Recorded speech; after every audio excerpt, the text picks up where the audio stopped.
কি কাজে যাবে না? সকাল সকাল এমন চেঁচাচ্ছ কেন?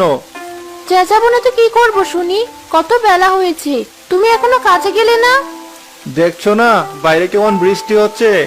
এই বৃষ্টিতে কি দেখতে নদীতে যাব? বৃষ্টি মাথায় করে কে উঠবে আমার নৌকায়? তাই বলে এইভাবে ঘরে বসে থাকবে? এমন চলতে থাকলে তো সংসার উচ্ছন্নে যাবে। এই বর্ষার দিনে তুমি না হয় অন্য কিছু করো। বললেই কি আর হয়? সেই জন্য তো টাকাও লাগে। এত টাকা আমি কোথায় পাবো? তোমার মা কি আমায় এসে টাকা দিয়ে যাবে? খবরদার, আমার মা তুলে একটা কথাও বলবে না। বেশ, বলছি না। এবার যাও তো, আমার জন্য ঝাল করে একটু চানাচুর আর মুড়ি মাখিয়ে নিয়ে আসো। এই বৃষ্টিতে মুড়ি মাখা খেতে খুব স্বাদ লাগে। হ্যাঁ বাবা, ঠিক বলেছ। মা, একটু বেশি করে মাখিও, আমিও খাবো।